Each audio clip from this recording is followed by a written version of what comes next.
차별화된 생기를 만들고 싶어서 무슨 과목을 선택했냐면 화학물리를 선택했어요. 왜 그랬을까요? 문화재학과라고 해서 발굴만 하는 게 아니라 발굴한 문화재를 화학적 처리, 물리적 처리도 하고 싶었던 거죠. 보존을 위해서. 그렇죠. 그러면은 이 학생의 생계부가 어떻게 될지에 대한 부분들이 조금 눈에 보이지 않나요?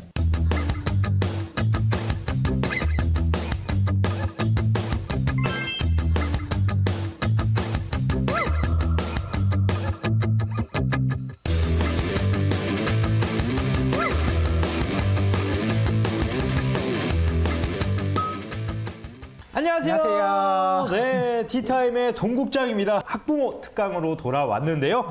자, 오늘은 김강석 선생님과 함께 대입 경쟁력을 위한 고교학점제 이해와 과목 선택 지도 방법에 대해서 이야기를 나눠보도록 하겠습니다. 일단 선생님 안녕하십니까? 네, 안녕하세요. 네, 저희 시청자분들께 한번 인사 한번 해주시죠. 예, 처음 뵙겠습니다. 저는 성남의 숭신여자고등학교에 있는 김강석이라고 하는데요.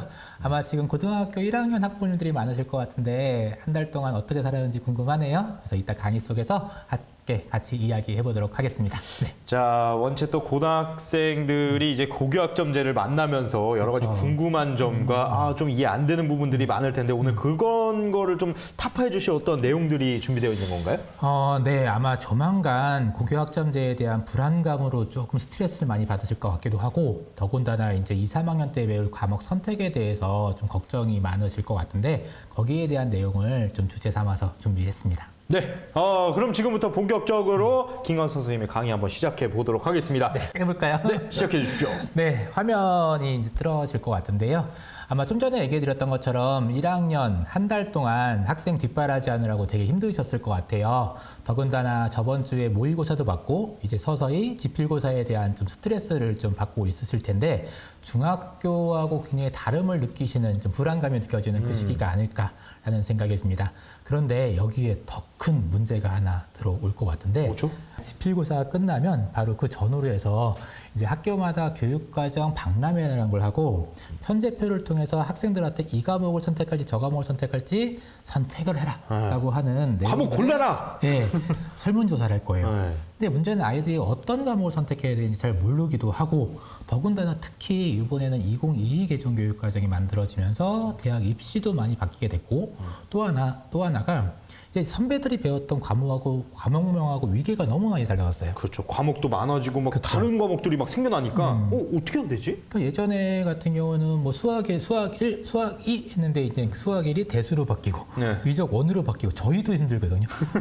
이 과목도 다 알기도 뭐 어렵고. 네, 그 네. 과목명에 대한 그 공부도 되게 힘든데 아이들 보고 그걸 선택하라고 하기도 하고 또 이걸 잘못 선택했다라고 하면은 대학에도 좀 불리할 것 같기도 하고 그러다 보니까 좀 걱정도 많으실 거고 더군다나 지금 시기가 되면 어느 정도 이제 대학이나 또는 뭐 시도교육청에서 이과에 가려면 이런 과목 선택했으면 좋겠어요 라고 하는 안내문이 나올 텐데 자료집이 나올 텐데 아직까지 지금 3월 말 기준으로 하나도 나오지 않았거든요. 그렇죠. 다들 긴가민가 할 거예요. 다들 이거 어디로 가야 돼? 어떻게 해야 돼? 그래서 아마 캠퍼스 멘토에서 이 주제를 선택하신 이유 중에 하나가 그런 불안감들을 해소하고 더군다나 맞아요. 고교학점제에 대한 또 진짜 이거 선택하면 우리 아이가 굉장히 힘든 생활을 학교에서 하는 거 아니야?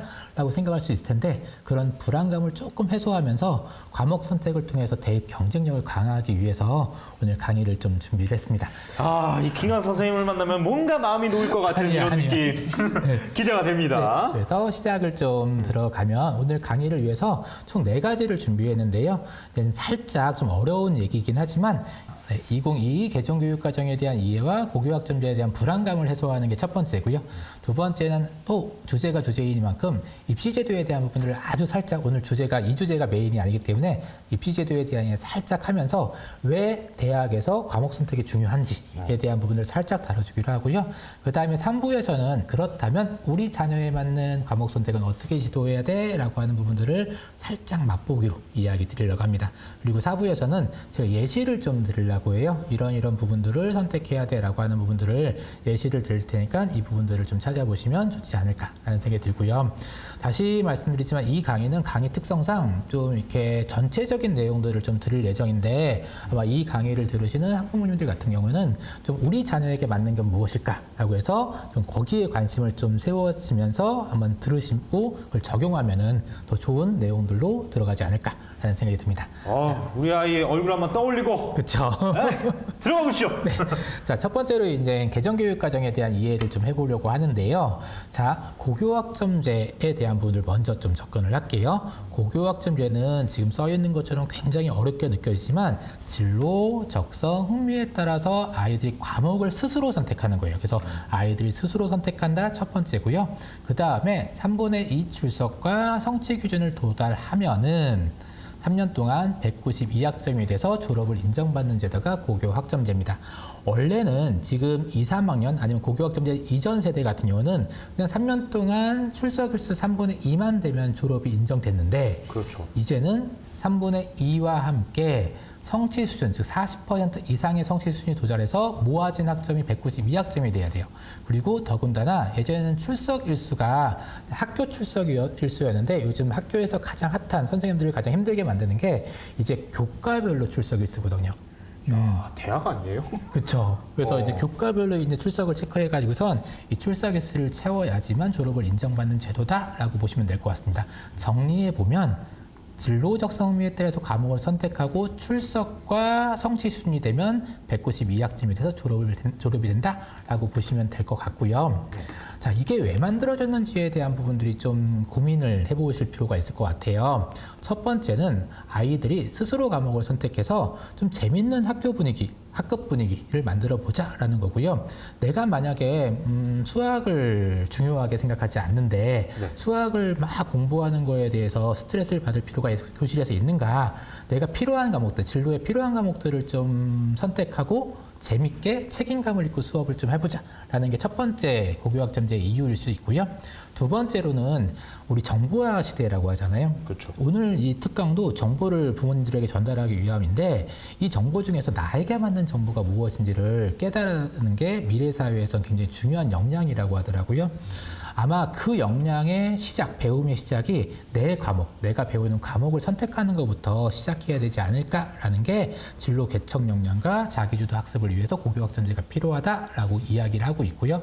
세 번째로는 개인의 다양성을 지원하는 거예요. 바리스타를 꿈꾸는 친구들에게 뭐 바리스타와 상관없는 과목을 배우면서 이렇게 졸개하는 것보다는 바리스타와 관련된 과목을 들으면서 흥미를 느끼면서 자신의 역량을 키우는 게 중요하지 않냐라고 해서 고교학점제가 시행이 되는 부분들이 아닌가라고 생각을 합니다.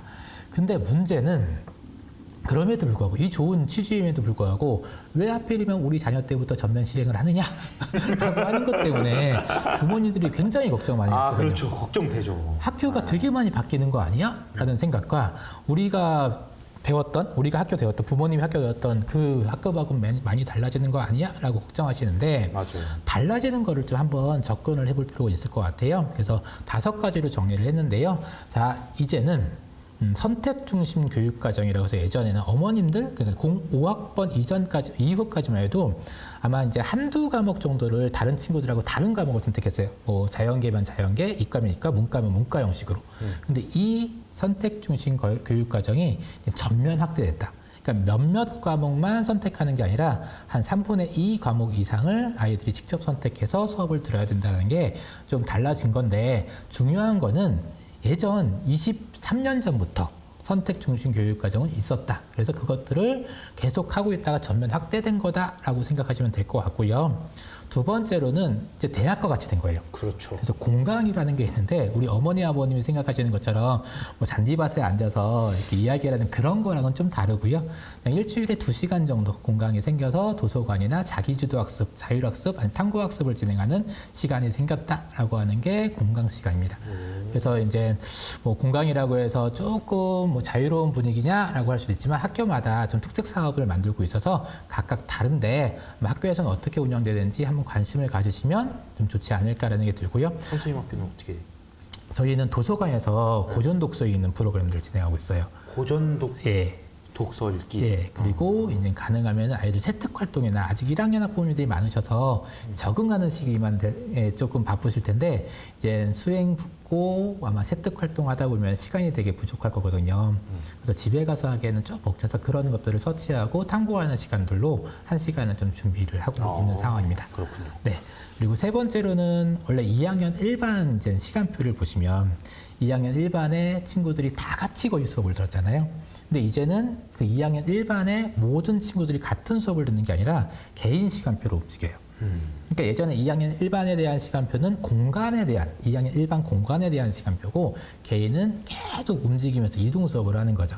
그래서 1학년을 수업 받다가 2학년이 되면 즉 맨날 똑같은 아이들하고 수업을 받다가 2학년 되면 가장 힘들어하는 게 뭐냐면 쉬는 시간에 잠을 못 자고 계속 수업을 이동해야 된다는 거예요. 아하. 그래서 애들이 굉장히 여기에 좀 의외로 스트레스를 좀 많이 받더라고요. 그래서 쉬어야 되는데 자야 되는데 쉬는 시간 그 5분 꿀잠이 진짜 그쵸.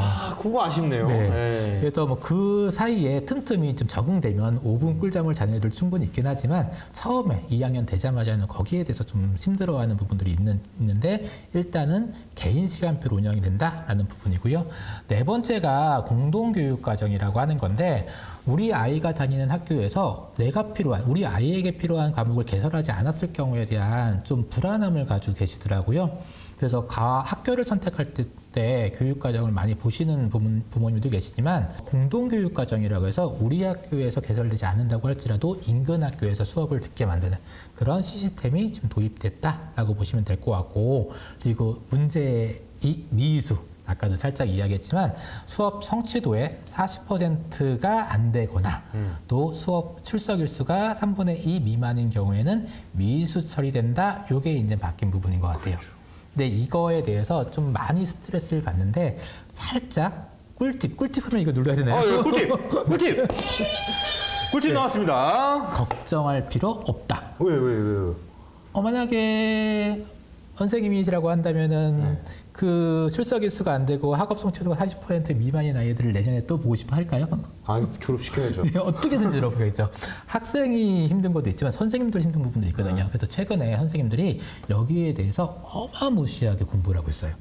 그러니까 어떻게 하면은 아이들을 출석 일수 3분의 2와 학업 성취도 40% 이상을 만들 수 있을까에 대한 고민들을 하고 있는데 바로 이런 부분인 것 같아요. 첫 번째, 일단 보충학습을 무조건 합니다. 만약에 네, 안 됐을 경우에. 못 왔거나 뭐 이럴 경우에 네. 보충학습을 해서 어떻게 해서든지 이수시키려고 하는 선생님들의 굳은 의지가 있고요. 강력한 의지. 네. 그리고 혹시나 얘가 도달이 안 될 것 같다라고 해서 예방 차원에서 딱 봤을 때 얘는 안 될 것 같으면 예방 차원에서 미리 이제 도와주는 그런 시스템도 갖추고 있고요. 그리고 창체 같은 경우가 만약 이거 3분의 2가 안 된다라고 한다면은 여러 가지 프로그램을 통해서 참여할 수 있는 기회를 제공하면서 전체적으로는 출석만 해달라. 출석만 하면은 무이수가 될 확률은 적다. 그리고 뭐 내라고 하면 사인만이라도 해달라.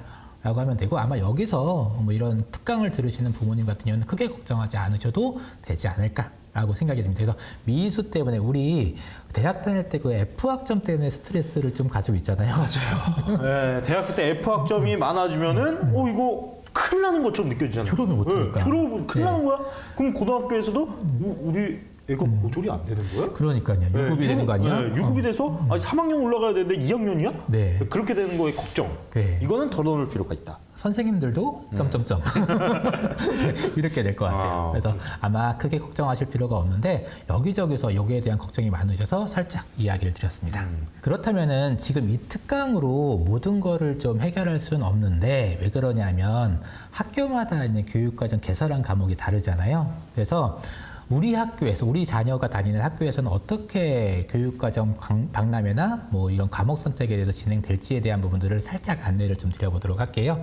이거는 학교마다 다소 차이가 있을 수 있으니까 이 점 유의했으면 좋겠고요. 일단 첫 번째는 아마 지금 이미 교육과정이 편성이 되어 있을 겁니다. 그래서 아마 학교를 선택할 때 이런 교육과정이 있네라고 하는 것들을 확인할 수 있었을 거고요. 아마 신입생 길라잡이나 아니면은 학교 홈페이지에 교육과정은 이미 좀 나와 있으니까 먼저 확인해 보시면 될 것 같고요. 지금 시기죠. 3월부터 5월달까지. 죽으라고 학교에서 진로에 대한 고민들, 뭐 진로 선생님뿐만 아니라 담임 선생님한테 관련돼서 상담도 하고 진로 검사도 많이 할 거예요. 문제는 우리 아이들이 검사한 결과를 부모님들에게 안 보여줘요. 그러니까 자기만 알고 있더라고요. 가방 속에 쏙 숨겨서 가정통신문이 가방통신문이 되는 그런 상황이 발생이 되는데 네. 일단 뒤에도 얘기하겠지만 아이들이 검사한 내용들을 부모님하고 같이 이야기하면서 진로를 선택하는 단계가 5월 달까지라고 보시면 될 것 같고요. 요거 아주 중요한 포인트네요. 네. 예, 가방 한번 살펴보시면서 3월에서 5월까지는 검사를 많이 하니까 네. 분명히 어떤 결과가 있을 수 있다. 네. 네. 그래서 진로를 선택하지 못했다라고 걱정하시지 말고 일단은 그 검사 결과를 보고 한번 진로에 대한 고민을 같이 나눠보면 좋지 않을까. 그렇죠. 네. 많은 이야기가 나눠져야겠죠. 네. 네. 그래서 또 세 번째로는 이제 교육과정 박람회라는 게 있어요. 이게 이제 가장 중요한 포인트인 것 같은데 저는 지금 전체적인 내용들을 말씀드리지만 그 학교의 교육과정에 대한 부분들을 이때 학부모 대상, 학생 대상으로 해서 자세한 안내가 될 거예요. 특히 교과목별로 선생님들이 우리 수업에서는 이런 걸 가르쳐 이런 역량에 대한 내용들을 담당할 거야. 그리고 수행평가와 뭐 세특활동은 이런 거 있으니까 너하고 진로에 맞으면 이거 수업 들어. 이런 얘기를 부스를 설치하던 교실에서 설명하던 여러 가지 방식으로 뭐 설명을 할 거고 심지어는 뭐 몇몇 좀 대부분의 학교죠. 대부분의 학교는 교과서도 전시하면서 아니면 선배들의 이야기도 듣는데 아마 올해는 선배들이 없겠죠. 그래서 그런 내용들을 들어가면서 아마 박람회를 진행하니까 이때 조금 신경을 쓰셔서 학교를 방문하거나 아이가 어떤 내용을 들었는지 이때도 같이 이야기해 보시면 좋을 것 같고요. 그 다음에 희망조사를 7월 달에 해요. 이게 이제 조금 스트레스인데 이때 이제 선택을 1차적으로 해야 된다는 거죠. 그래서 뭘 선택할지에 대한 부분인데 그 고민들을 지금부터 하시면 좋지 않을까라는 생각이 들고요. 그리고 이걸 통해서 9월 달에 일단 확정을 시키는데 몇몇 학교는 7월 달에 확정한 것들을 9월 달에 웬만하면 바꾸지 못하게 하는 학교들도 있어요. 여러 가지 학교 환경상 뭐 이렇게 과목이 조금 개설되는 것들은 과목을 개설해야 되다 보니까 뭐 이동할 수 없게 이렇게 하는 학교도 아주 소수 있기 때문에 7월 달에 이미 뭐 고민하실 거라면 9월 달까지 시간 끌지 말고 조금 더 고민해서 7월 달에 과목 선택에 대해서 마무리 짓는 게 좋지 않을까 라는 생각이 듭니다. 다시 말씀드리지만 이 내용은 학교마다 다소 차이가 있으니까 학교에 문의를 해보시던가 교육과정 박람회 언제 하는지 문의해 보시면은 뭐 자세한 안내 받으실 수 있을 것 같습니다. 네. 자, 이제 또 머리 아픈 얘기인데요. 이제 교육과정에 대한 얘기예요. 그러니까 학점제도 굉장히 힘들었는데 개정교육과정에 대한 이야기를 하는데 머리 그냥 아프다. 살짝만 이거 내용을 다 설명드리지 않을 거예요. 네. 다 설명드리지 않고 우리 그냥 이런 게 있다라고 하는 것만 이해를 하면은 일단 지금 2, 3학년은 공통 과목하고 일반 선택하고 진로 선택이 있었고요. 등급이 나오는 건 공통하고 일반이다. 이것만 기억하시면 될 것 같아요. 지금 2, 3학년은 공통 일반 진로가 있는데 등급이 나오는 건 대부분 일반 선택이다. 물론 과탐실이라고 하는 과목은 안 들어갔지만 전체적인 내용은 요 공통과 일반만 등급이 반영됐다. 근데 지금 1학년부터는 또 표가 나오는데 어렵죠? 공통, 일반, 진로, 융합 선택 과목이 있는데 여기 있는 내용들은 뭐 한번 살짝 보시면 될 것 같고요. 문제는 등급이 나오는 과목이 공통 과목, 일반 선택 과목, 그리고 진로 선택 과목 반영될까요? 반영되는 거 아니었어요? 네, 여기는 반영 안 됐잖아요. 이론은. 네네네. 지금 2, 3학년은 반영이 되는데 지금 1학년 친구들은 반영이 돼요. 그리고 융합 선택 과목에 사회 6과목하고 그 다음에 과학 3과목을 뺀 국영수 과목은 또 등급이 반영이 되는 거예요. 그래서 예전에는 요것만 등급이 반영되고 여긴 등급 반영되지 않아서 3학년 1학기 때 대략 평균적으로 10과목 중에서 3과목 정도만 등급 나오는 공부를 해만 됐었는데 정확히는 뭐 계산을 해봐야겠지만 대부분의 평균적으로 이제 3학년 1학기 때 7과목 정도를 등급을 받기 위해서 고려해야 된다, 고민해야 된다. 빡세졌네요. 제가 그 얘기 드리는데 제가 좀 빡세졌던 그런 부분들이 있어요. 그래서 원래 3학년 1학기 때는 최저 준비하고 생기부 좀 만드는 시기여야 하는데 이제 4과목인데 4과목도 들어간 건데 심리적으로는 굉장히 좀 타격이 큰 그런 부분이라고 생각하시면 될 것 같습니다. 또 되게 이상한 표가 나왔어요. 이상한 표인데 이것도 기억하실 필요 없어요. 다시 말씀드리지만 처음에 모든 걸 기억하려고 하면 스트레스 받고 머릿속에 안 들어오거든요. 네. 그래서 우리 그냥 3가지만 기억하시면 돼요. 각각의 과목은 학교 교육과정 박람회 때 좀 더 디테일하게 들어가시면 될 것 같고요. 여기서는 3개만 좀 기억했으면 좋겠어요. 첫 번째 빨간색. 빨간색. 네, 밑에 있죠. 무슨 과목? 수능 과목. 수능 과목입니다. 그래서 수능을 보는 과목은 네, 지금 한국사, 공통사회, 공통과학이 있고요. 중요한 거는 어떤 차이가 있냐면 원래 지금 2, 3학년은 만약에 과학이다라고 하면은 2, 3학년 때 배우는 물화생지 1이나 물화생지 2를 수능을 봤거든요. 그렇죠. 근데 지금은 통합됐어요. 1학년 때, 네. 1학년 때 배우는 과목으로 수능을 본다.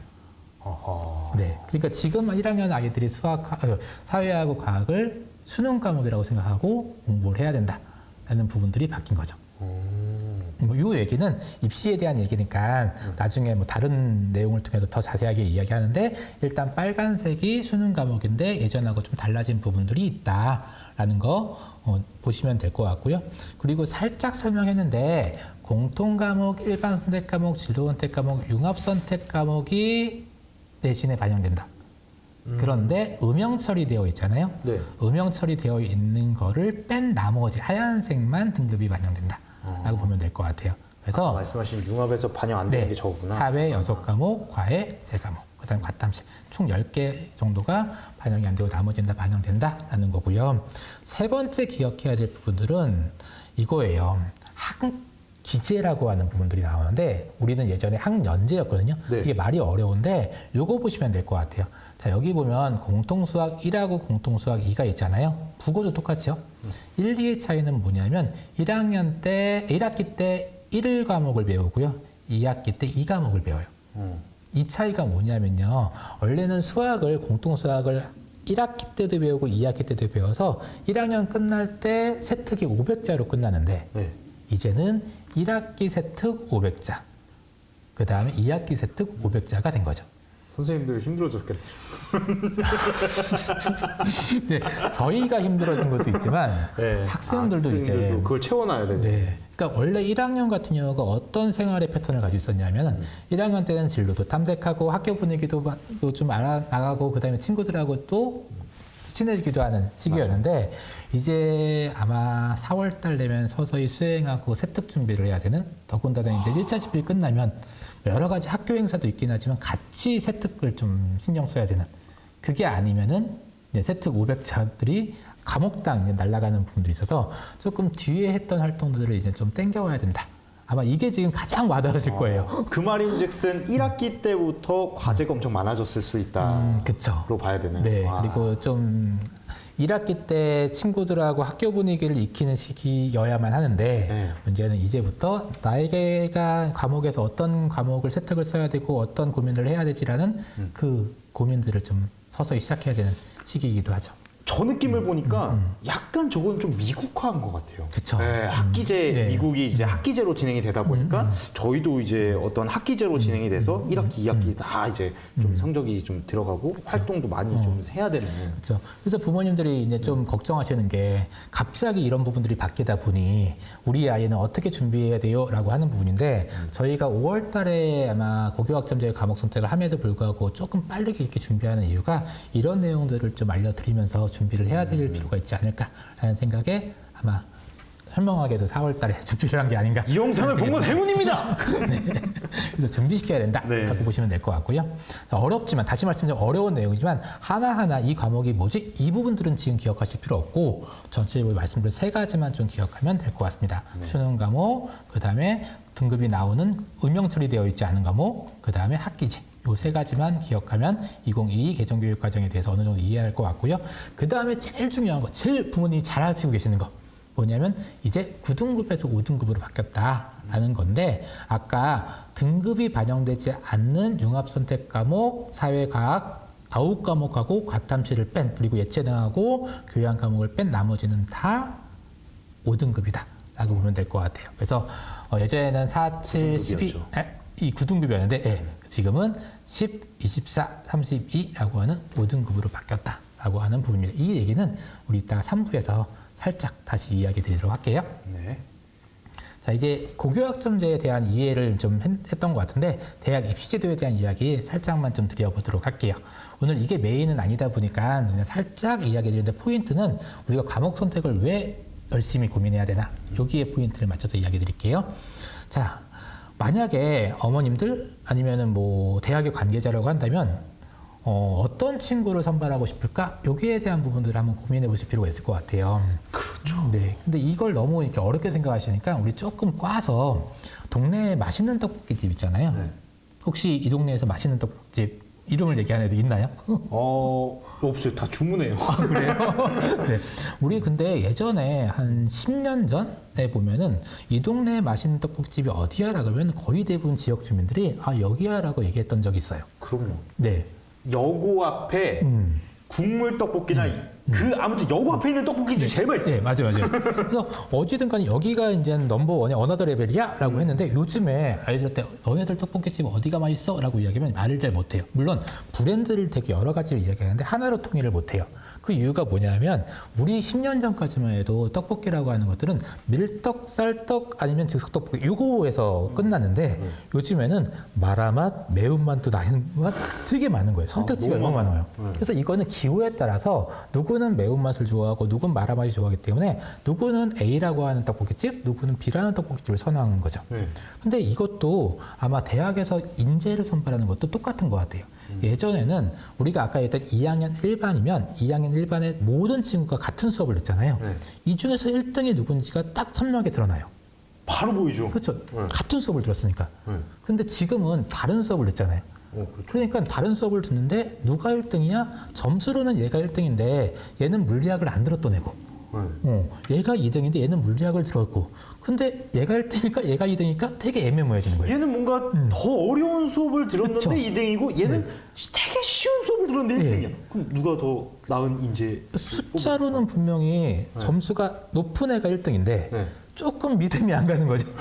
그렇죠. 그래서 대학에서는 어려운 얘기인데 학업 역량이 높은 친구를 이제 우수한 학생이다. 왜냐하면 지금 고교학점제 때문인지는 모르겠지만 과목이 서로 다른 과목을 수업을 듣다 보니까 이제 성적에 대한 믿음이 조금은 떨어졌다라고 보면 되는 거죠. 우리 떡볶이집 얘기했던 것처럼 어느 떡볶이집이 우수하다, 맛있다라고 이야기를 함부로 못하는 이유는 이제 개인 취향에 따라 달라졌으니까. 그렇게 화가 바뀌어서 달라지지 않는 부분들을 얘기한다면 이제는 우리가 점수에 대한 부분들의 스트레스를 좀 줄이라는 게 아니라 조금은 좀 생각을 달리할 수 있지 않을까 싶고요. 아까 4%에서 10%로 늘어났잖아요. 네. 10%로 늘어나는 이제 1등급이? 배수를 1등급이 네. 2.5배 늘어나는데 실질적으로 2.5배를 늘리는 이유는 뭐 1등급의 부담을 2.5배 줄여라 이런 건 아니라 과목을 선택하면 이 과목을 들었을 때 아이들이 너무 이제 적게 선택하다 보니까 내가 등급을 못 받는 거 아니야? 라고 하는 스트레스를 조금 줄였으면 좋겠다라는 취지인 것 같아요. 그래서 일단은 등급을 조금 못 받는다고 할지라도 원하는 과목을 듣는 것들을 이제 대학에서 선호하고 있다라고 하는 흐름을 보여드리기 위해서 이야기 드린 것 부분이고요. 굉장히 중요한 요소였어요. 네. 왜냐면은 막 그런 얘기 되게 많잖아요. 이거 투 과목 진짜 어려운데 네. 이거를 꼭 들어서 내가 성적을 못 받는 게 맞냐? 아니면은 조금 쉬운 더 과목을 들어서 내가 성적을 올리는 게 맞냐? 이거에 대해서 그쵸, 엄청난 갈등이 지금도 논쟁 중이죠. 지금도 논쟁 중이고 학교마다 어떤 학교는 뭐 어려운 과목을 듣는 친구가 좋아, 어떤 과목은 어떤 대학은 이제 점수가 좋은 게 좋아 이렇게 얘기하는데 아마 요거를 보시면 또 이해가 될 것 같아요. 네. 그건 좀 전형마다 조금 차이가 있는 것 같아요. 그래서 전형 이야기하면 이제 대입 입시에서 이제 부모님들이 아 힘들어 라고 또 이야기하는. 어떤 전형이 있어요? 네. 또 대학마다 또 전형 이름도 네. 달라. 아우, 저도 못 외워요. 저도 못 외우는데 일단 네 가지만 기억하면 될 것 같아요. 4+2라고 해서 6가지만 기억하면 되는데 일단 수시에서는 교과, 종합, 학생부 서류라는 종합, 논술, 실기실적 이 네 가지고요. 그다음에 정시에서는 실기실적 수능이 있는 것 같아요. 그래서 이 밑에 아까 말씀하셨던 것처럼 전형명이 붙으면 이제 머리가 아파지는데 그렇죠. 일단은 이 전형 4+2 안에서 모든 것들이 소화된다라고 보시면 될 것 같고요. 오늘은 뭐 입시에 대한 부분이 아니라 고교 학점제에 대한 과목 선택이니까 살짝만 설명드리면 교과는 아까 말씀드렸던 숫자로 뽑는 전형. 내신으로 뽑는 전형을 교과 전형이라고 이야기하고요. 아까 떡볶이집 얘기했으니까 우리 평점이라고 보면 될 것 같아요. 그렇죠. 네. 네. 평점으로 보면 5점 중에서 몇 점이야? 높은 아이가 맛있을 거야? 라고 생각하는 게 교과 전형의 숫자로 뽑는 교과 전형이고요. 등급도 딱 5등급으로 바뀌었네. 그렇다고 4등급이 좋은 거 아니에요? 4등급이 좋은 거 아니에요?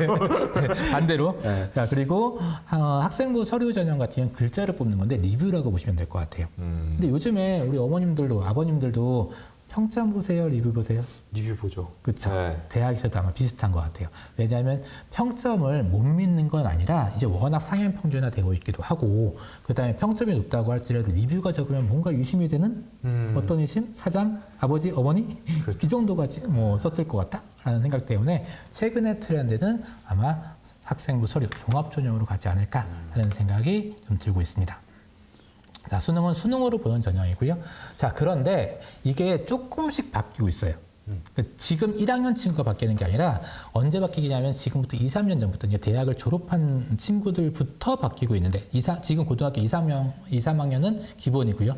원래 교과 전형은 성적과 일명 수능 최저라고 하는 우리 입시에 대한 부분들이 오늘 메인이 아니니까 수능 최저라고 하는 것들을 숫자를 뽑는 걸 교과 전형이라고 이야기했고 네. 그다음에 종합 전형은 서류를 보는 전형이라고 했고 네. 수능은 수능을 보는 전형이라고 했잖아요. 근데 요즘에 이런 걸 보겠대요. 교과에도 서류를. 그러니까 평점을 보는 중에도 리뷰를 같이 보겠다. 이거 그러면 교과랑 학생부랑 뭐가 다르냐? 그러니까 이 퍼센테이지를 대학에서는 50%를 숫자를 50% 이상을 숫자를 보면 교과 전형이다라고 이야기를 공식적으로 하고 있어요. 그런 식으로 빠져나가시는군요. 그런데 이걸 왜 서류와 면접을 볼 것이냐라고 생각하면 네. 그냥 간단해요. 우리도 리뷰를 보고 싶으니까. 너무 숫자로만 뽑진 네. 않겠다. 그리고 계속 말씀드리지만 뭐가 바뀌었어? 듣는 과목이 서로가 다르다 보니까 이거를 누가 성적이 높아라고 판단하기가 좀 어려워졌다. 애매해졌죠. 그렇죠. 그렇다면은 우리는 리뷰 보겠다. 라고 하는 부분들이 대학의 어떤 심리가 아닐까라는 생각이 들고요. 대신 그래도 숫자를 조금 더 많이 반영하겠다. 그렇죠. 교과 전형이니까. 교과 전형이니까. 종합 전형은 다 이제 서류를 보는 거고 그리고 정시는 뭘로 뽑냐면 수능으로 보는 거잖아요. 네. 근데 이 수능으로 보는 대학도 뭐가 설마. 나오냐면은 교과하고 서류가 나왔어요. 이유는 지금 똑같이 설명드린 거예요. 다 보겠다. 네. 근데 다시 말씀드리면 이거는 1학년 대상이 아니라 몇 학년? 지금 2, 3학년 또는 대학교를 입학한 졸업생들이 전형이고요. 네. 문제는 여기에 1학년이 추가되는 내용들이 뭐냐면 이거 말고 또 추가된대요. 근데 이 얘기가 최근에 핫하게 나온 얘기라서 뭐 지금 내년에 4월 달에 시행계획이 나오면 어떻게 될지 모르겠으나 지금 들리는 소문은 여기에다가 출결이 들어간다는 이야기가 들려요. 아하.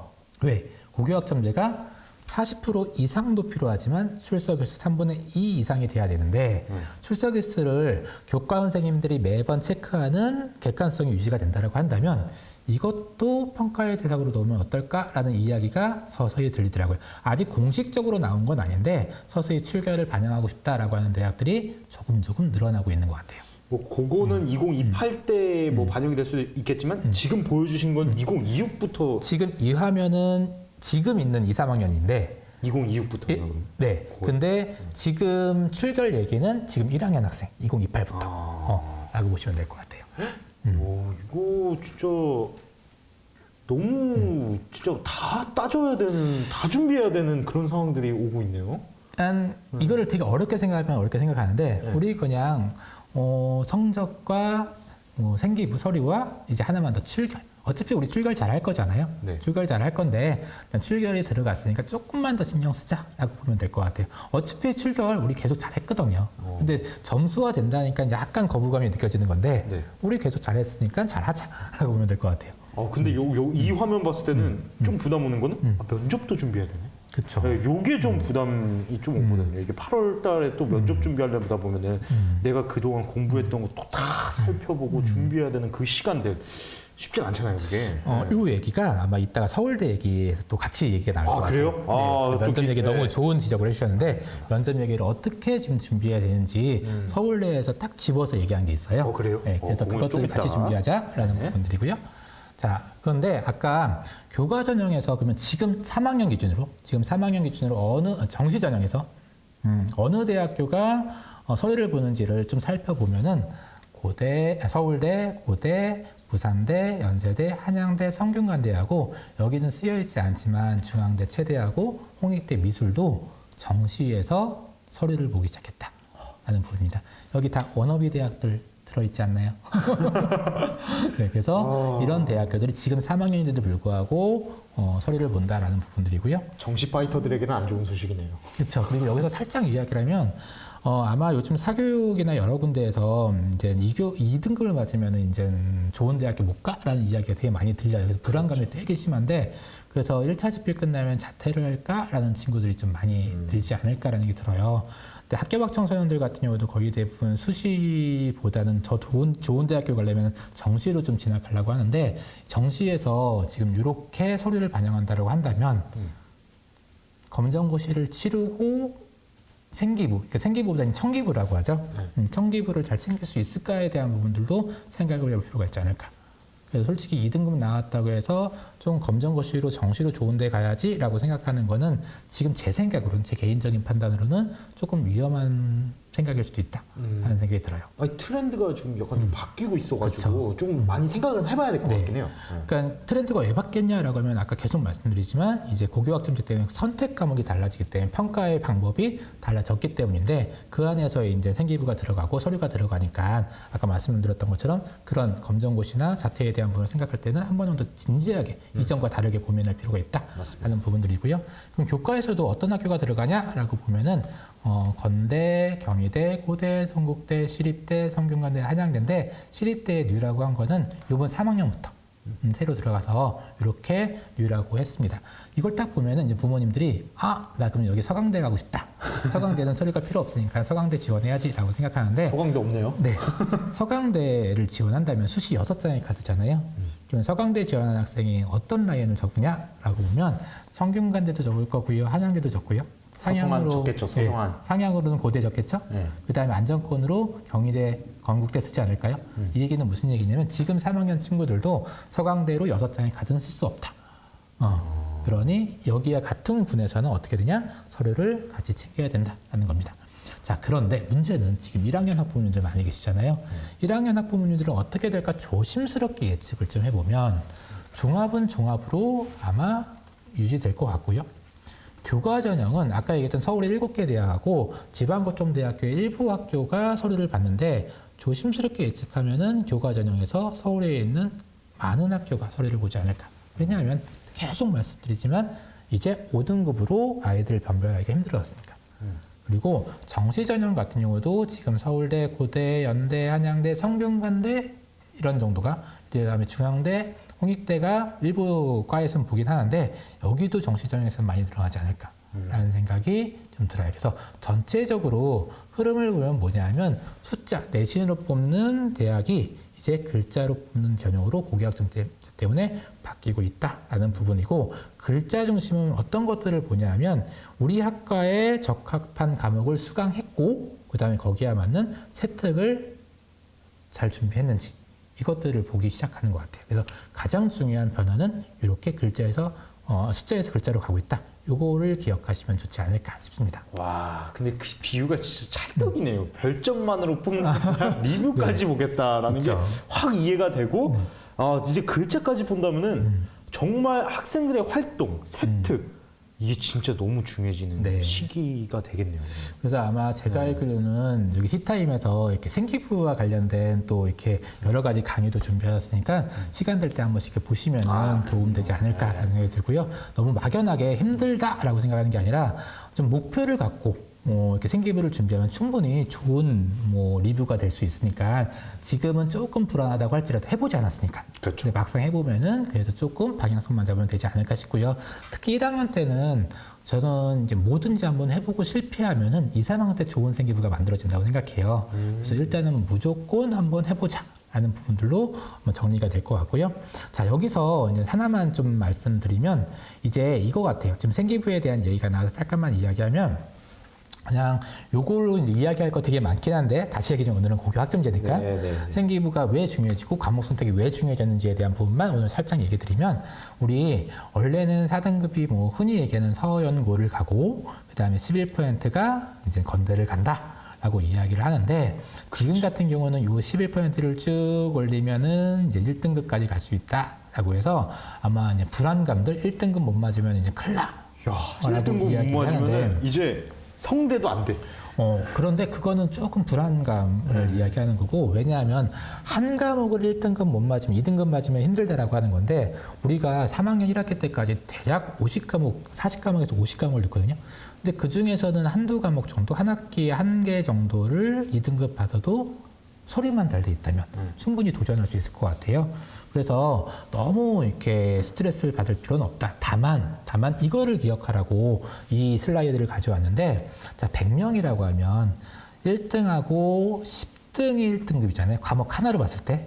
그런데 서울대에서는, 아니면 연대에서는, 교대에서는 1등을 뽑고 싶을까, 10등을 뽑고 싶을까라는 거죠. 그것까지 상세하게 나오는. 아니요, 지금 모르니까. 모르니까. 왜냐하면 네. 이제 1등급이 너무 많아요. 그렇죠. 너무 많으니까 분명히 대학에서는 똑같은 1.0이라고 할지라도 조금 더 우수한 학생을 뽑고 싶은 게 대학인 거잖아요. 그렇죠. 그럼 누굴 뽑을까라는 거죠. 근데 여기서는 숫자로는 이제 못 그렇죠. 보잖아요. 숫자로는 이제 힘들어서 물론 원점수나 여러 가지 보일 수 있는 여러 가지 이제 또 장치가 있긴 하지만 그것도 비슷할 거라고 한다면 뭐냐면 우리 과에 맞는 과목 들었냐 이거죠. 그리고 세특은 괜찮냐라는 거예요. 공대 지원했는데 물리가 하나도 없다. 그렇죠. 그런 친구들을 뽑을 이유는 없는 거죠. 왜냐하면 대학에 들어와서 아무리 대학에서 열심히 가르친다고 할지라도 기본적인 학업 능력이 없으니까 따라가기 쉽죠. 따라가기 힘들죠. 그리고 그 친구들이 자퇴하면 힘들어지거든요. 제가 전자공학과 갔는데 물리를 안 듣고 갔거든요. 뭔지 아시죠? 왜? 못 따라가겠어요. 그러니까 죽으라고 요즘에는 네. 뭐 이렇게 대학을 합격하고 학원을 또 다시 끊는 아이들도 있는데 이제 그것까지는 처음부터 맞겠다라고 하는 부분들이 있는 것 같아요. 그래서 아마 지금 이 슬라이드를 보여드리는 이유 중에 하나는 과목 선택을 잘했을 경우가 조금 더 유리할 수 있다. 그리고 조금 더 경쟁력을 갖출 수 있다라는 부분들로 말씀을 드렸습니다. 네. 이제 과목 선택도 중요하다 그러면. 네. 그래서 아마 오늘 이 경쟁력 있는 과목 선택에 대한 이야기를 드리는 게 가장 필요한 거는 조금 목적을 갖고 과목을 선택했을 때 대입에서 유리할 수 있으니까 그런 부분들 때문에 말씀드리는 게 아닐까 하는 생각이 드네요. 네. 그리고 요게 이제 살짝 아까 먼저 너무 이렇게 성견지명이 있으셔서 얘기한 내용인데 이 서울대 얘기 나왔네요. 서울대예요. 네. 그러니까 서울대를 이렇게 말씀드리는 이유가 서울대가 좋다 나쁘다 이것 때문에 말씀드린 게 아니라 지금 2028 대입에 대해서 유일하게 아예 표면화시켜서 문서화된 학교가 아직까지는 지금 현재 기준으로는 서울대뿐이었거든요. 그리고 서울대가 이런 방향성을 가지고 있다라고 한다면 대부분의 학교가 비슷한 결을 가질 수밖에 없기 때문에 일단 살짝만 가지고 오면 첫 번째 하면은 조금 어려워요. 조금 어려운데 살짝만 이야기 드리면 자 서울대에서 원하는 인재상이 이렇게 되어 있어요. 종합적 사고 능력, 창의적 사고, 공동체 역량, 협력적 소통력, 자기관리 역량, 지식탐구 역량이네요. 네. 근데 우리 여기 보면요 2022 개정교육과정의 핵심 역량이라고 해서 이번 교육과정 바뀌면서 선생님들한테 이런 역량들을 우리는 기를 거야 이런 걸 가르쳐라고 해서 이걸 표면화시켰어요. 그래서 고등학교에서 교육과정 핵심 역량이라고 해서 6가지가 있는데 2개를 비교해 보시면 어때요? 똑같은데요? 비슷하죠. 거의 똑같죠. 네. 이 얘기는 무슨 얘기냐면 이제 서울대에서는 다른 거 다 필요 없고 고등학교에서 배우는 핵심 역량을 평가할 거야 라는 거예요. 그래서 괜히 다른 거 열심히 하려고 하지 말고 고교학교에서 생활 열심히 해. 그러면 그거를 우리는 좋게 볼 거야 라는 거고 그거를 어렵게 역량 중심 평가 방법이라고 이야기해서 이렇게 이야기됐어요. 근데 이거를 조금만 더 확장시켜서 아까 면접 이야기를 하셨는데 이 면접평가, 여기서 얘기하는 SNU 역량평가라고 하는 면접을 도입을 했거든요.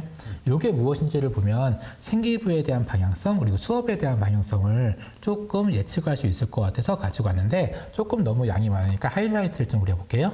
하이라이트를 그려보면 이런 거예요. 지식의 습득 결과보다 문제를 해결한다. 그러니까 어려운 얘기인데 2022 개정교육과정은 깊이 있는 학습을 추구해요. 그러니까 무슨 얘기냐?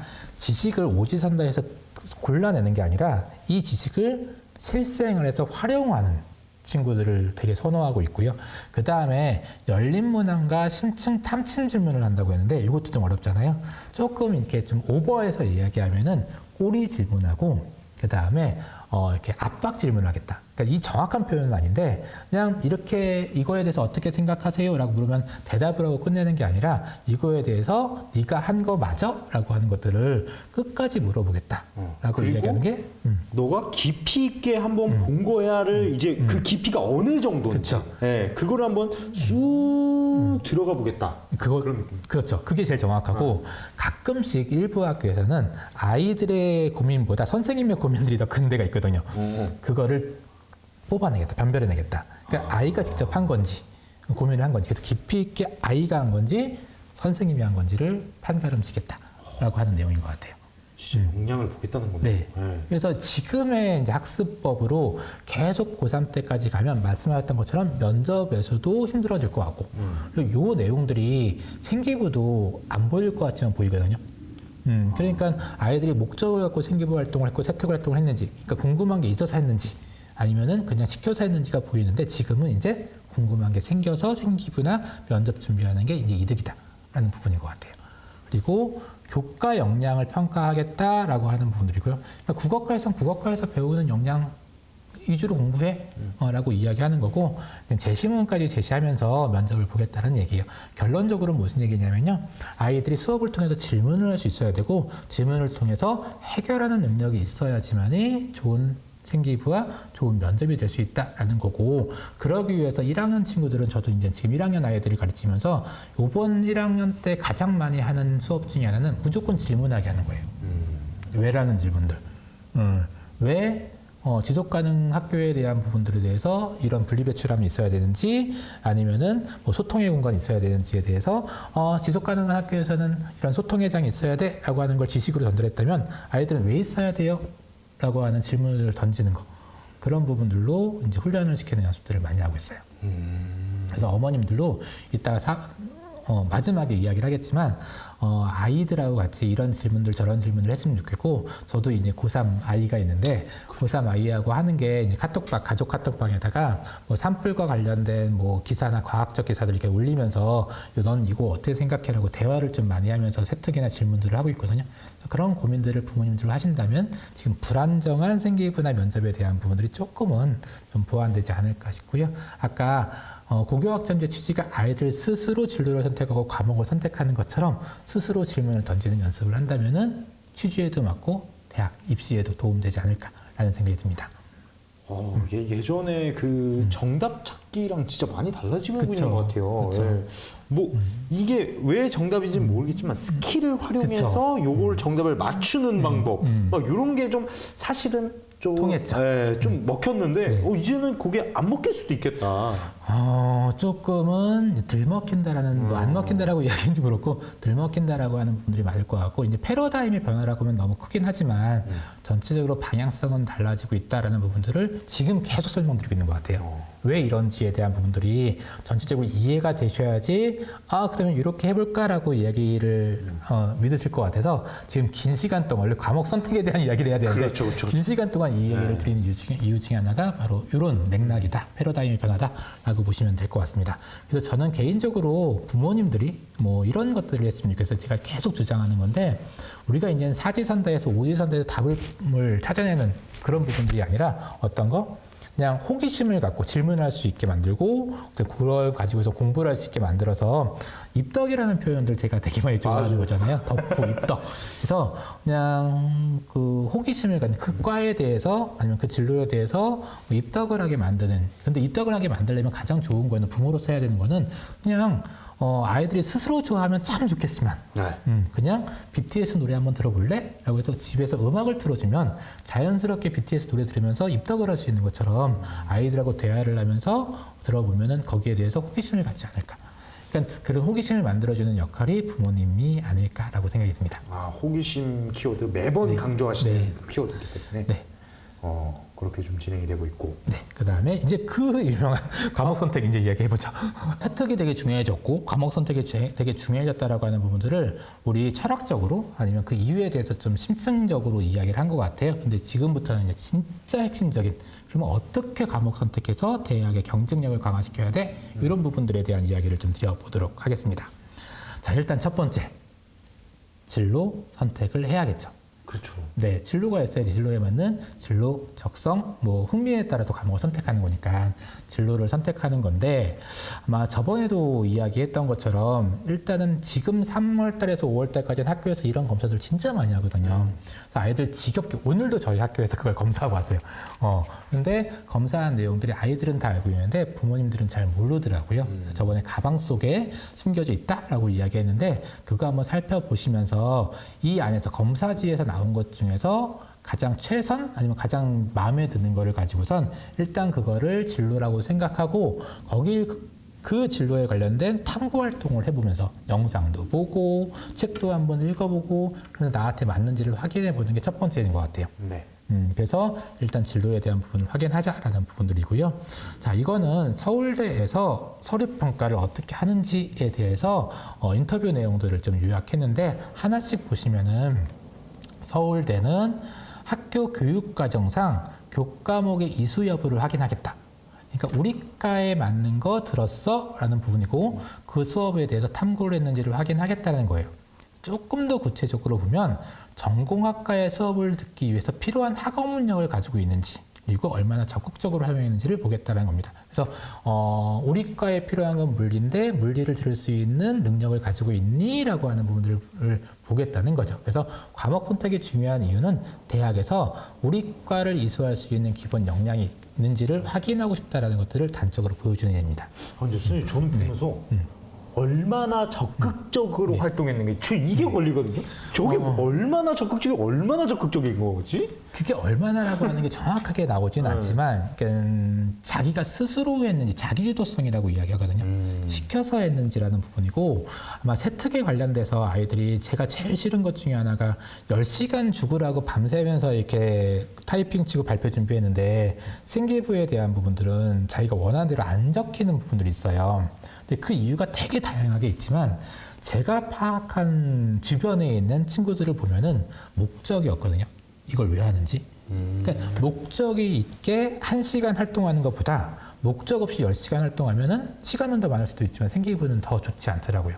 저는 그걸 자기주도성이라고 이야기하는데 얼마나 적극적으로 활동했냐라고 하는 부분들은 그냥 시간으로 이제 10시간이냐 1시간 이게 아니라 내가 의지를 갖고 이런 목적화에 이런 역량들을 활용하기 위해서 활동했는지를 생각하시면 좋을 것 같아요. 목적이라고 말씀하시는 거는 왜라는 게 생겼다는 거죠. 네, 그래서 내가 왜 이걸 해야 되지? 그게 확 명확하게 하는 거는 그 깊이가 또 다를 수 있으니까. 그리고 하나만 더 얘기하면은 왜도 있지만 이 활동을 통해서 선생님들한테 이런 내용을 관찰 당해야지. 그리고 조금 더 뭐 구체적으로 얘기하면 내 이 활동을 통해서 생기부에 이런 맷줄이 쓰여져 있으면 좋겠다 라는 부분들의 생각을 가지고 활동을 하는 거죠. 근데 아이들이 대부분 좀 시켜서 하는 경향이 있어서 시킨 거니까 발표하지 라고 이야기하다 보니까 되게 이제 초등학교 정도의 발표를 하고 있어요. 근데 아이들이 이제 실망하는 이유 중에 하나는 10시간 한 건데 밤새서 했는데 왜 이렇게 적혀? 라고 해서 선생님들 탓하는 경우가 조금 있거든요. 근데 면밀히 또 대화를 해보고 아이들 발표한 내용들을 다시 살펴보면 그 내용들의 목적성은 없었다 라고 보면 될 것 같아요. 네. 이해가 됐습니다. 네. 다음 넘어가면요. 자, 이제 조금 어려워요. 자, 서울대에서는 주요 대학교에서는 그 학과를 이수할 수 있는 학업 능력이 있는가라는 걸 본다고 했잖아요. 그러면 그 학과의 학업 능력이 무엇이냐라고 하는 것들이 궁금하잖아요. 그렇죠. 그거를 알아보는 게 이제 학생들이 바쁘다고 하면은 학부모님들이 좀 도와줘야 되는 것 같아요. 이 예는 지금 시도교육청에서 나온 예인데 전남교육청에서 나온 대학 전공 선택 길라잡이에요. 아마 이런 부분들은 구글링 하시면 쉽게 찾아볼 수 있는데 자, 기계공학과 예시를 가져왔거든요. 기계공학과는 이런 거야 라고 하는 부분들 우리가 다 알고 있는 내용이지 한번 꼭 읽어보세요. 왜냐하면 어머님, 아버님이 다녔던 학교하고 과가 좀 많이 달라졌어요. 목적이. 그래서 아무리 아는 과라고 할지라도 좀 달리 한번 확인해 보시면 좋겠다라는 부분들이고요. 두 번째는 요거예요. 이 학과에 맞는 인재상이 무엇인지를 여기 자료집은 잘 나와 있는데 한번 살펴보시면 될 것 같아요. 그래서 아까 이 학과를 이수할 수 있는 학업 능력이 있는가라고 본다면 이 학과의 인재상에 어울리는가라고 본다라고 했을 때 기계공학과에 이런 능력이 있네, 이런 능력이 필요하네라는 걸 알고 이 능력을 키워줄 수 있는 과목을 선택하면 되지 않을까요? 그렇죠. 그렇죠. 그러려면 먼저 학과의 인재상, 학과의 자질, 학과의 능력, 학업 능력이 무엇인지에 대한 부분들 보면 되는데 지금 2028 대입 그러니까 지금 1학년 친구를 위한 자료는 아직까지 나오지 않았지만 이런 전공 선택 길라잡이는 거의 비슷하니까 이런 자료들을 구글링하여서 보시면 어떨까 하는 생각이 들고요. 자, 그 다음에 여긴 조금 어려워요. 원래 고등학교에서는 이렇게 각 교과별로 역량이라는 게 있어요. 지금은 제가 국어과만 가지고 왔는데 이거를 보시라는 거 아니에요. 다음 페이지에 제가 정리를 했어요. 국어과에서는 이런 역량들을 함양할 거예요 라는 부분이에요. 그래서 이걸 정리해 보면 뭐냐면은 이렇게 됩니다. 제가 이거를 며칠 전에 정리했는데 아이들 보고 국어과에서 역량 찾아서 네가 원하는 학과랑 맞는지 확인해봐 라고 했더니 진짜 못 찾더라고요. 근데 어려워요 솔직히.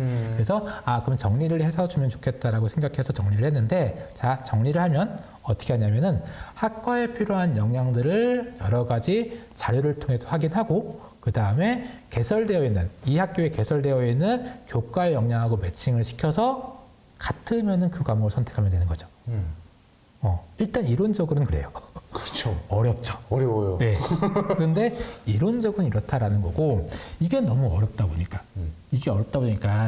이게 이제 몇몇 선생님들만 할 수 있는 거라서 저는 이제 이런 전체적인 흐름은 이렇다라고 하는 부분들 말씀드리고 두 번째는 이거를 좀 말씀을 드리고 싶어요. 여기도 지금 요 책이 나와 있는데 지금 진짜 국내에서 유일하게 이건 진짜 거짓말이 아니라 유일하게 어떤 과를 가기 위해서는 무슨 과목을 2022 개정교육과정에 맞춰서 선택해야 돼라고 하는 것과 여기 밑에 보면 학과 인재상도 있어요. 네. 그러니까 아까 계속 학과 인재상에 맞는 과목을 선택해야 된다고 얘기했잖아요. 맞아요. 그래서 학과 인재상에 맞는 인재상이 무엇인지 확인하고 지금 옆에 보면요. 2022 개정교육과정에 맞춰서 어떤 과목을 선택해야 되는지에 대한 부분이 나와 있습니다. 그래서 앞부분의 내용, 아까 얘기했던 그 학과에 대한 역량, 교과에 대한 역량이 무엇이고 이걸 맞춰보는 게 좀 힘들다라고 한다면 이 학과 바이블을 보시는 게 지금 3월 말, 4월 초 기준으로는 유일하게 나와 있는 자료니까 살펴보시면 될 것 같고 이 이외에도 아마 조심스럽게 시도교육청이나 아니면 대학에서도 아마 나오지 않을까 조심스럽게 예측을 좀 해보는데 나올 때가 됐는데 아직 안 나와서 저도 좀 궁금하긴 하거든요. 근데 현재로는 지금 학과 바이블이 유일하게 2022 개정 교육 과정에 맞춘 과목 선택 안내서다 보니까 한번 확인해 보시면 좋을 것 이거 같아요. 두께 보세요, 두께. 두께가 이거 진짜 엄청 그냥 거의 모든 학과가 다 들어가 있다고 보시면 되기 때문에 그거에 대한 그 학과에 대한 인재상을 확인하고 그 인재상에 맞는 과목들을 체크하는 거는 뭐 이거면 끝난 거네요. 네. 뭐 거기 관련돼서 뭐 추천 도서도 있고요. 그다음에 학교 생활할 때 이렇게 생기부 만들어줬으면 좋겠다라고 해서 학과에 대한 부분들은 말 그대로 바이블 수준으로 정리되어 있으니까 한번 확인해 보시면 좋지 않을까 하는 생각이 듭니다. 그래서 원래는 학과에 대한 인재상과 교과에 대한 인재상을 매치시키는 그런 작업을 해야 되는데 이거를 한 번에 해결해 준 책이 바로 요거다라고 보시면 될 것 같아요. 김광수 선생님의 피와 땀이 들어가 있죠. 제가 썼다고 얘기하시네요. 네. 네, 근데 여기 써 있어가지고. 그래요? 그러니까 제가 쓸 때도 아까 말씀드렸던 그 첫 번째 그 철학을 가지고선 학과하고 그다음에 교과 인재상을 좀 맞추는 그런 작업을 하면서 과목을 선택한 거라서 그런 것들에 대한 부모님들의 좀 고민, 스트레스를 좀 줄여드리고자 좀 노력했던 것 같아요. 그래서 나중에도 다음 좋은 자료들 많이 나올 테니까 그 자료와 함께 보시면 좋지 않을까라는 생각이 들고요. 네. 그래서 과목 선택 과목 들어있다라는 부분이고 그 다음에는 이제 세 번째, 그러니까 첫 번째는 어려운 거고 세 번째는 좀 쉬운 방법인데 두 번째는 이제 생기부랑 연결시키는 과목 선택의 그 경쟁력을 갖추는 과목 선택에 대한 얘기를 드리려고 하는데요. 참고적으로 요거는 서울대에서 우리과에 오려면 이런 과목을 들었으면 좋겠어라고 하는 핵심 권장 과목하고 권장 과목이에요. 참고로 요거는 지금 고3 거가 아니라 대학교 1학년 거. 가져와서 이해를 돕기 위해서. 2028이에요? 요거는 2025학년, 그러니까 지금 대학교 1학년용.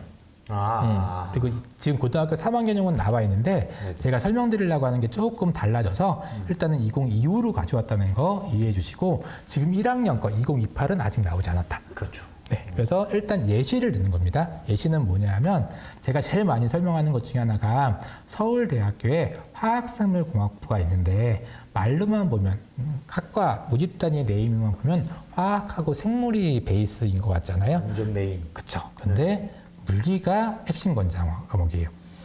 다시 말씀드리지만 2026 같은 경우, 지금 고3 같은 경우는 물리학이 권장 과목으로 바뀌어서 미적분하고 기하만 있긴 하지만 작년자로는 물리학이 이제 핵심 권장 과목으로 있는데 여기에 대해서 왜 물리학이 핵심 권장 과목일까라고 하는 부분들을 생각해 볼 필요가 있는 거죠. 네.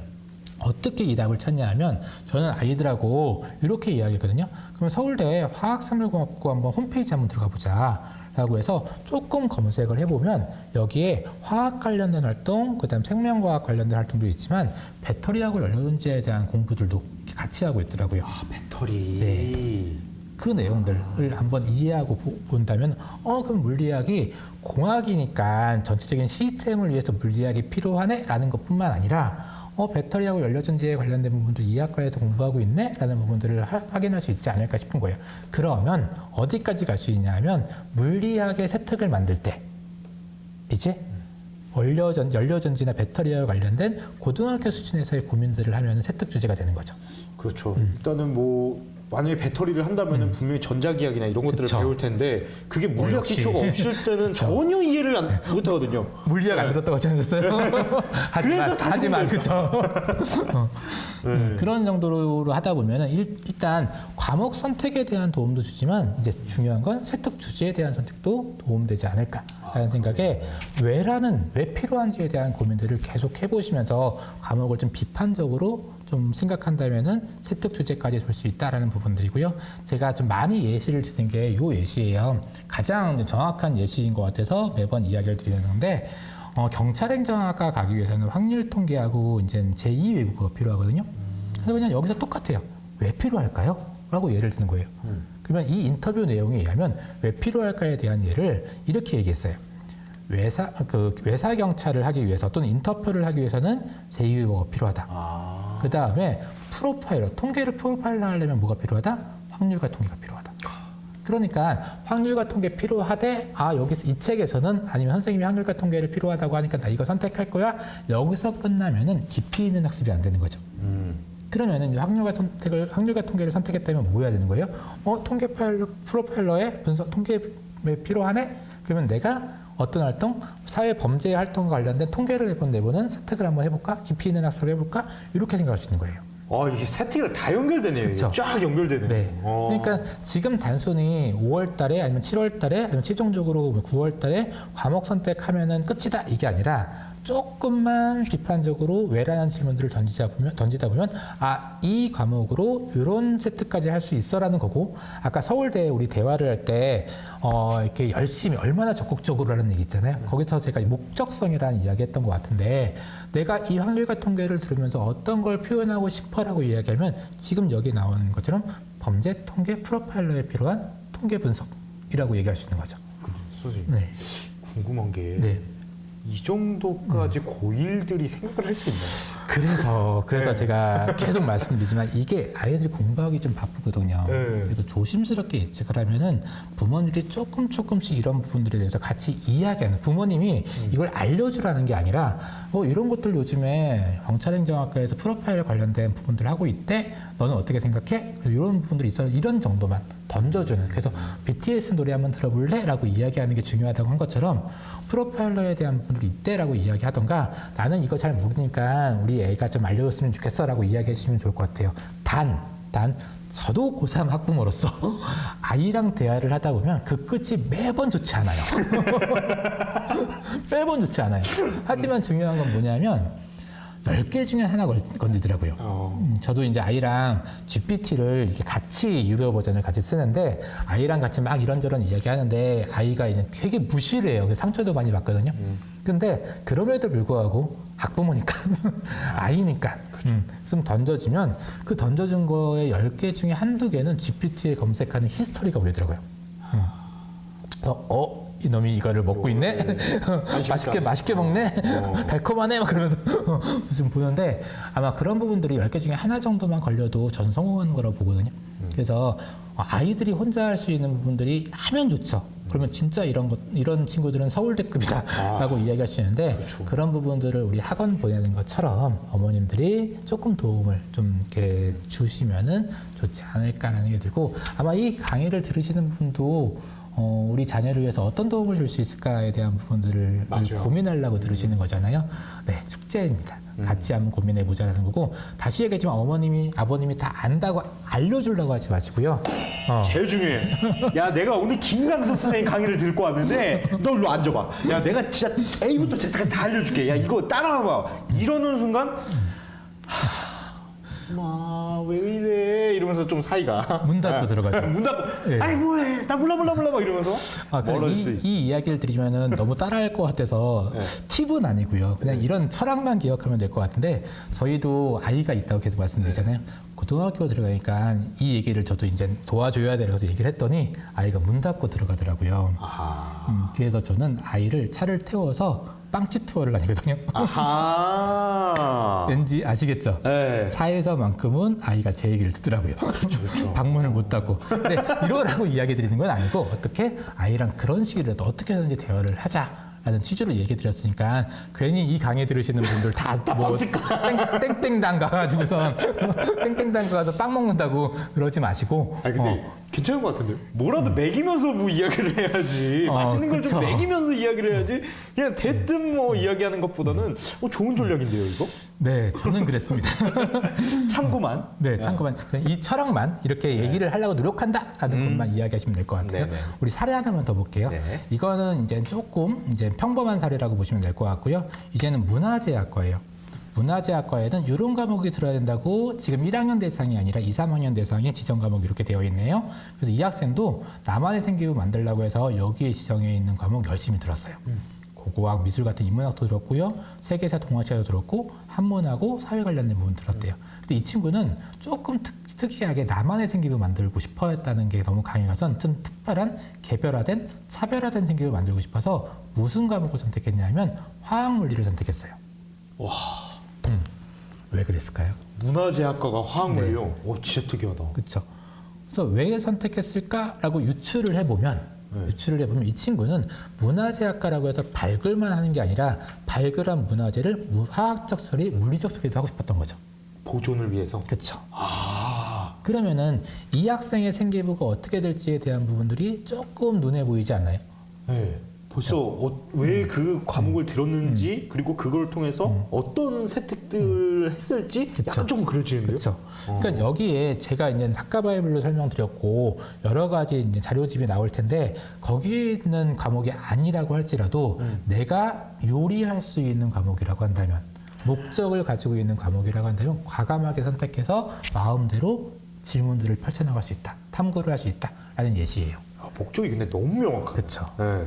문화재 보존을 위해서 벌써 예상이 돼요. 세특이 그쵸. 내가 이거를 해서 이거를 뭐 며칠까지 보존할 수 있는지에 대한 어떠한 그 물리적 화학적 반응을 보면서 연구를 해봤다. 뭐 이런 것만 해도 그리고 여기에서 요즘에 트렌드가 융합적 인재잖아요. 그렇죠. 그렇죠. 그러니까 뭐 이과적인 뭐 문과적인 마인드가 아니라 나는 문화재만 발굴하고 끝, 보존은 다른 친구들이 했으면 좋겠어. 나는 집에 가는 게 아니라 내가 발굴하고 내가 처리하고, 이런 융합적 인재의 모습을 보여주는 전형적인 예가 아닌가 싶어요. 역량이 남다르네. 네. 그래서 정확하게 이 친구의 생기부를 보진 않았으나 문화재학과에 합격한 사례에 대한 인터뷰 내용을 본 거긴 하지만 이 친구는 남다르다라는 것들이 느껴지는 부분인 것 같습니다. 차별화된 생기부인 것 같아요. 그렇죠. 네. 그래서 과목 선택을 통해서도 대입의 경쟁력을 강화할 수 있다라고 보여주는 정확한 예가 아닌가 싶어요. 맞아요. 근데 네. 또 목적 없이 그렇죠. 목적 없이 나는 지금 인문계열 가야 되는데 목적 없이 화학물리는 들어야지. 이건 아니다. 그렇죠, 그렇죠. 네. 그래서 계속 말씀드린 목적성이라고 하는, 나 이걸로 이런 나의 모습을 보여줄 거야라고 하는 그런 생각을 가지고 들어가야 된다는 부분이고, 그런 예시를 보여줘서 제가 가지고 왔습니다. 너무 좋습니다. 자, 그래서 정리를 하면 아마 오늘 강의의 가장 중요한 정리인데요. 과목 선택을 위해서 첫 번째 해야 될 건 진로 선택을 먼저 해라. 가방을 한번 뒤져봐라 라고 말씀드렸고요. 그 다음에 진학하고자 하는 학과하고 진로를 탐색했으면 좋겠어요. 이 학과가 바뀌더라도 일단 이 학과에 대해서 집중하자 라고 보면 될 것 같고요. 거기에 맞는 호기심이 무엇인지를 탐구하는 게 첫 번째인 것 같고, 요게 탐구가 됐다면 학과 홈페이지나 시도교육청에서 만든 자료 또는 학과바이블을 통해서 전공 학과에 대한 필요한 역량들을 확인했으면 좋겠다라는 게 첫 번째고요. 두 번째로는 학과하고 진로와 관련된 함량을 과목을 통해 찾는 거예요. 아까 첫 번째 얘기했던 어려운 거. 그렇죠. 어려운 건데 만약 어렵다라고 한다면은 학교의 교육과정 박람회나 교과 선생님들한테 질문을 하는 거예요. 내가 우리 과에 맞는 학과의 역량은 찾았으니까 그 교과에 대한 역량이 무엇인지를 교육과정 박람회나 선생님 통해서 질문을 하고요. 그리고 그 두 가지를 같이 매칭시켰으면 좋겠다. 그게 어려우면은 시도교육청 자료나 학과바이블 자료를 같이 보시면서 선택하면 좋겠다라는 부분들이고요. 여기서 한 단계 더 나가면은 좀 체득하고 연결시켜서 보면은 여기서 만든 선택 과목 안내서에서 선택 과목이 나왔다라고 한다면 그 과목이 왜 필요한지 이 과에서 추천하는 과목이 왜 필요한지를 생각해서 그 목적을 만들어라 라고 하면은 과목 선택에 대한 안내가 되지 않을까라는 생각이 듭니다. 요거 완전 핵심이네요. 네. 예, 요것만 알고 있어도 뭔가 나만의 생기부를 만들 수 있을 것 같은. 그렇죠. 예. 그러니까 과목 선택 따로 생기부 고민 따로 이게 아니라 저는 이게 로드맵이라는 표현을 쓰는데 같이 진로 학업 설계 로드맵을 만들었으면 좋겠다라는 생각이 들어요. 진로 학업 설계 로드맵. 네. 말이 조금 네. 어렵긴 한데 아니, 멋있는데요? 근데 그런 것들을 같이 고민하면은 조금은 시간 절약이 되지 않을까 싶어서 한 번 고민할 때 같이 고민하자라고 하는 부분들이고요. 네. 자, 이제 네 번째에 대한 부분인데 예시를 좀 보여드리려고 해요. 이 예시는 혹시나 이제 학과바이블을 좀 이렇게 보시기 힘드시다고 한다면은 제가 계열별로 좀 묶어놨거든요. 묶어놨는데 제가 이걸 다 설명드리기는 좀 힘들 것 같아요. 워낙 많은 계열이 있고 워낙 많은 학과가 있어서 제가 슬라이드를 하나씩 넘기면 이렇게 유튜브에 스톱을 누르시고 한번 보시면 도움되지 않을까 싶고요. 제가 원래는 이 자료를 같이 이제 공유를 좀 하려고 했는데 공유 방법이 조금 어려울 것 같아서 일단은 그냥 한 단계 보여드리려고 합니다. 그래서 이거를 스톱하고 보시고 여기 있는 과목이 학교에 개설되어 있는 과목이라고 한다면 조금 더 유심히 봐라 라고 하는 부분들 지금부터 쭉 설명드릴게요. 네. 첫 번째 7개 계열에 대한 부분들이고요. 참고적으로 이 내용은 학과바이블에 있는 내용들을 다시 재가공해서 만든 내용이라는 거 먼저 말씀드립니다. 자, 첫 번째 인문 계열은 이렇게 인문학에 대한 교육을 하는 부분들이고 그 다음에 인간 문화하고 그 다음에 가치에 대한 과학적인 연구 방법을 하는 거다라는 부분들이고요. 첫 번째가 언어 문학에 관련된 부분인데 일반 선택 과목, 진로 선택 과목, 융합 선택 과목 이렇게 과목이 필요하다라고 보시면 될 것 같아요. 단 공통 과목하고 수능 필수 과목 아까 맨 왼쪽에 있었던 공통 과목하고 빨간색으로 표시됐던 그 과목은 가능하면 필수로 듣는 게 좋다.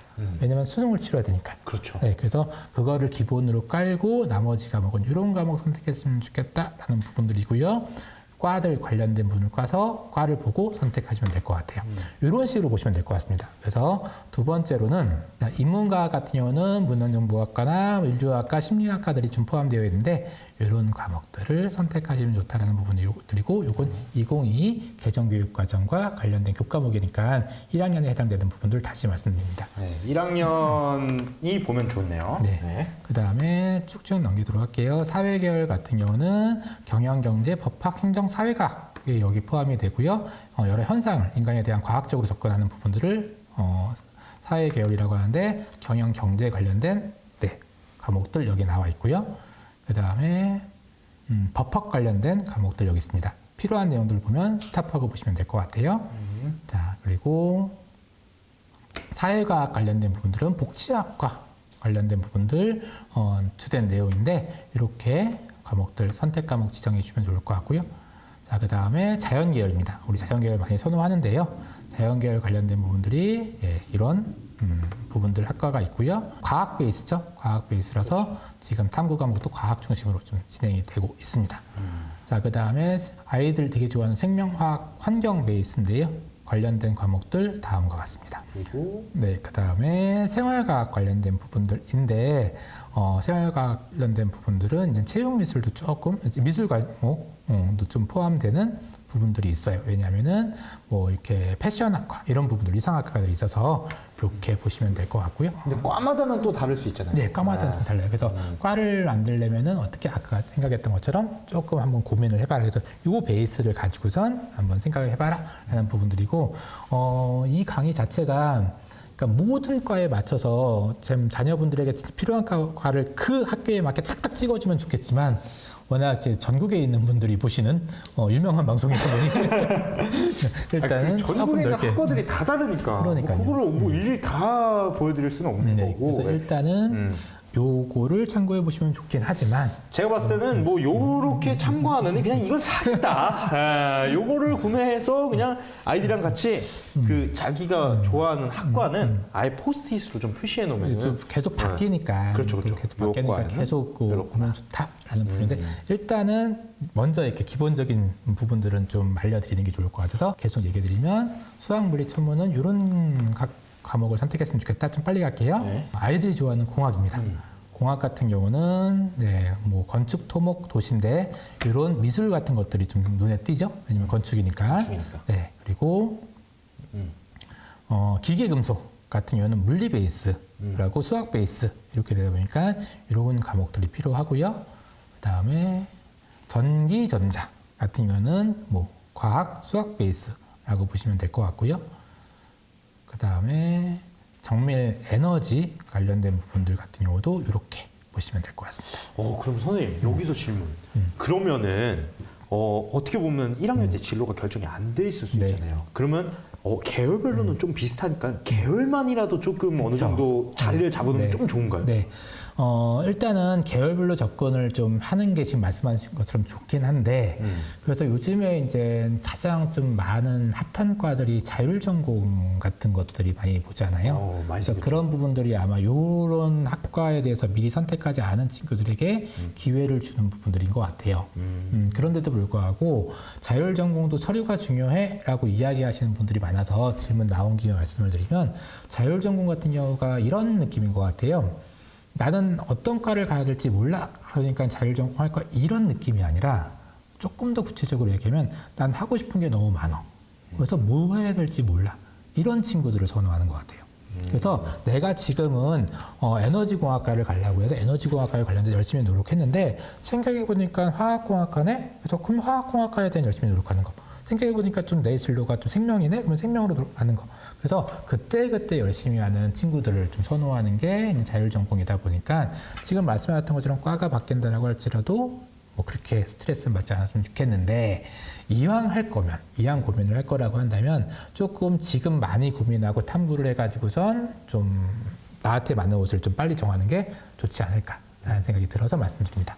근데 굉장히 중요한 포인트 말씀해 주셨네요. 이거 나 뭐 할지 전혀 몰라서 자율전공한 간 거예요. 보다는 내가 너무 많은 것을 잘해서 제가 이것도 하고 네, 저것도 이것도 하고 하고 싶어서. 저것도 다 할 수 있을 것 같은데요. 하는 사람을 뽑을 것 같아요. 네.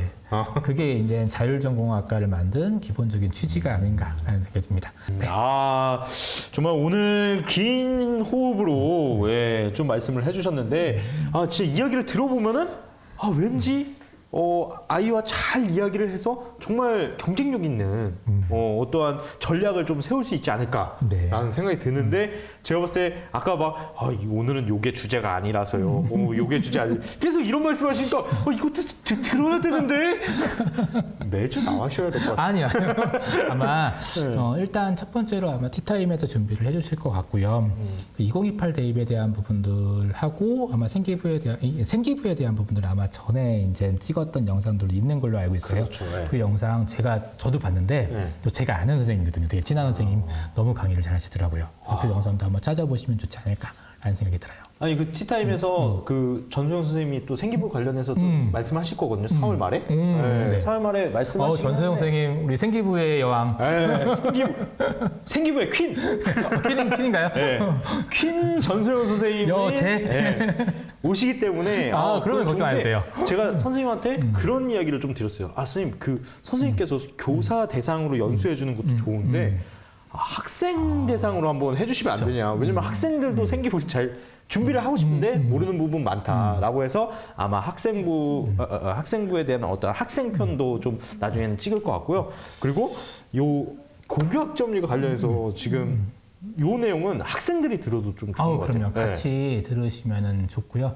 아마 같이 부모님하고 이야기하면서 들으시는 것들을 전 추천드립니다. 네, 그래서 티타임이 교사 대상으로 좀 많이 진행하다가 이 내용은 너무 학부모, 학생들도 다 들어야 된다라고 해서 이런 코너들을 준비해 봤는데 우리 반응이 만약에 뜨겁다면은 예, 계속 우리 선생님들과 함께 호흡을 맞춰 가도록 하겠습니다. 우리 질문 사항이나 궁금하신 사항은 여기 댓글에 남겨주시면은 김강 선생님과 함께 조율해 나가면서 답글 남겨드리도록 하겠습니다. 오늘 선생님 좀 마지막으로 조금 학부모나 학생들에게 해주고 싶은 말씀이 있다면 좀 어떤 이야기를 해주실 수 있을까요? 조금 이렇게 좀 부모님들이 보시기에는 힘든 이야기지만 아마 지금 이 강의를 들으시는 부모님들 같은 경우는 아마 일부는 이런 생각을 가지고 계실 것 같아요. 내가 열심히 공부해서 우리 아이의 과목을 내가 선택해 줄 거야 라고 하는 좀 그런 마인드를 가지고 계신 분들이 있을 것 같은데 조심스럽게 말씀을 드리면 고교학점제는 학생이 원하는 과목을 스스로 선택하는 거예요. 그러니까 어머님은 아버님은 이 강의를 들은 이유는 아이들하고 대화를 하기 위한 수준을 맞추기 위한 부분들이지 아이의 과목을 직접 선택해 주는 건 아니라는 부분을 말씀드리고 싶고요. 아이들의 과목을 직접 선택해 주면 어떤 문제가 발생되냐 하면 아이들의 책임감이 떨어지기도 하고 생기부가 목적성이 없어져요.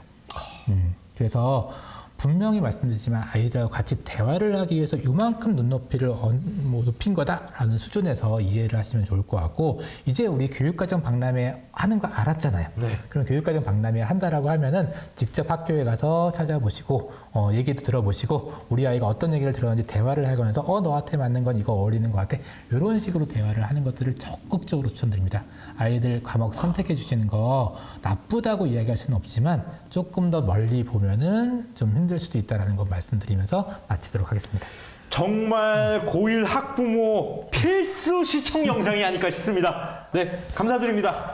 네, 김강석 선생님과 공국장이었습니다. 네, 감사합니다.